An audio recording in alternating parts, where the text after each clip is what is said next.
Hey, what's going on, Who That Nation? And welcome to another edition of the State of the Saints podcast, where we talk New Orleans Saints. My name is TJ Jones. Thanks for checking out the podcast. I really do appreciate it. Well, if you haven't heard, Cam Newton, quarterback of the Carolina Panthers, has given the New Orleans Saints some bulletin board material. Now, Cam Newton talked to the media, and he talked about the big Monday Night Football matchup, the New Orleans Saints taking on the Carolina Panthers. The Saints have to go to Charlotte to take on a very, very desperate Panthers team who has lost 5 straight games. They're fighting for their playoff lives, and they could not afford any slip-ups. But Cam Newton talked to the media about the Saints. Now, last year, the Saints beat the Carolina Panthers 3 times in a row, okay? So we all know about Sean Payton's famous locker room dance, pulling out the broom, representing the Saints, sweeping the Carolina Panthers. And a Saints fan, and I want to say bravo to you because you were definitely on your petty last year, but a Saints fan mailed Cam Newton a broom to symbolize the sweep that the New Orleans Saints gave the Carolina Panthers. And then Cam Jordan, the defensive end of the Saints, sent Cam Newton a bottle of wine, okay? So a lot of petty things going on, but Cam Newton decided to be a little petty himself. He talked about the Saints having a good season, but we all know their past. Ouch.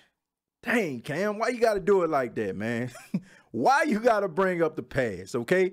Why are you bringing up the past? I mean, honestly, Cam, who are you? The Dallas Cowboys?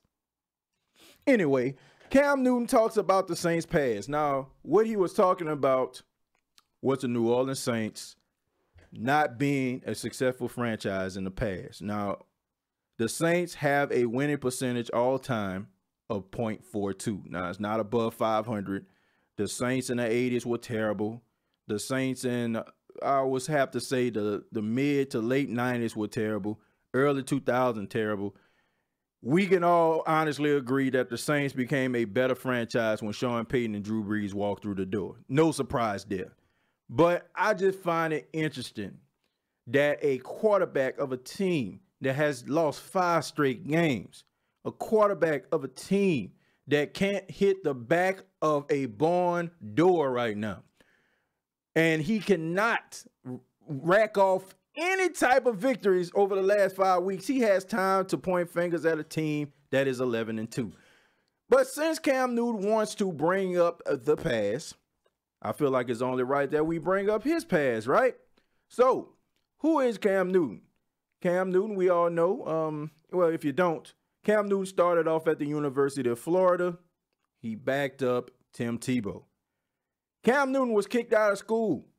He was kicked out of the University of Florida for breaking in the dorm room and stealing computers.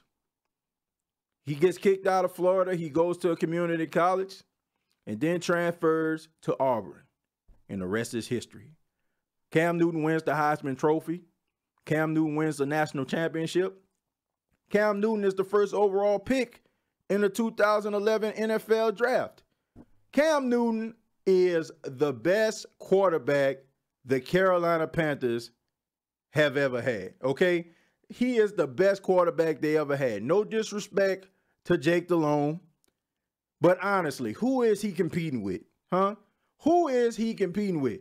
Honestly, somebody tell me about the great quarterback play of Kerry Collins. Please, somebody please tell me about the great elite quarterbacking of a Chris Winkie. Man, who is he competing with? But he is the best quarterback the Carolina Panthers have ever had. But we can say this about Cam also, right?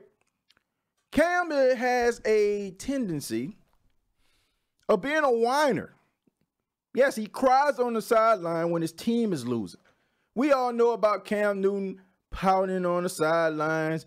He has the Gatorade towel on his head, and I think somebody need to check that to see if Cam Newton has an endorsement with Gatorade, because if he does, it's kind of a conflict of interest. But he sits on the sidelines and he pout, And I think it's funny that he has a C on his chest that represents he's the captain of the team, because honestly, if I was a player and I was a wide receiver, running back, defensive player, and this was my captain, what am I supposed to get from him? Cam Newton, like I said, he whines a lot. He pouts when he doesn't get his way. Cam Newton is a choker. I mean, I can say this. In 1 year, Cam Newton and the Carolina Panthers went 15-1. They went all the way to Super Bowl. They went to Super Bowl 50 to take on Peyton Manning. And I'm talking about an old Peyton Manning. I'm talking about a Peyton Manning that wasn't really that good anymore. Was just basically holding on to the little bit of football talent and arm talent he had left because he was on his way out the door. And Cam Newton and the Carolina Panthers couldn't get it done. I also remember Cam Newton, who fumbled the football and didn't even try to hustle to try to get his own fumble. And then after the game, Cam Newton talked to the media. Well, he didn't talk to the media. The media was doing most of the talking because, once again, Cam Newton was wallowing in his own self-pity. But I find it funny that he has time to be petty, but he needs to be focused on his team making the playoffs. And he needs to understand that he and his team cannot afford to lose this game. So why in the hell would you give the New Orleans Saints this type of bulletin board material? Now, we understand that a couple weeks ago, there was some bulletin board material that didn't pan out when DeMarcus Lawrence of the Dallas Cowboys said that he was going to, quote unquote, choke the Saints out. It ended up being that way. But you think that the Saints are going to allow 2 for 2 when it comes to teams talking smack and them not doing absolutely nothing about it? Hell no. Okay? This is some straight bulletin board material, and I'm interested to see how the Saints are going to respond. But this is a huge game for both teams, and I'm interested to see it because the Saints have to play the Carolina Panthers 2 out of the next 3 games. That's right. They play the Carolina Panthers on Monday Night Football. Then they have a home game against the Pittsburgh Steelers. And then they have the last home game of the season against the Carolina Panthers again. And the Carolina Panthers basically have to beat the Saints twice in order for them to make the playoffs. Good luck with all that. But this has been the State of the Saints podcast. Check out the State of the Saints podcast on YouTube. Go to youtube.com, search the State of the Saints podcast, and also follow the State of the Saints podcast on Twitter. Go to Twitter, follow us at SOTS Podcast 8. That's SOTS Podcast 8. Till next time, all I have to say is, who dat?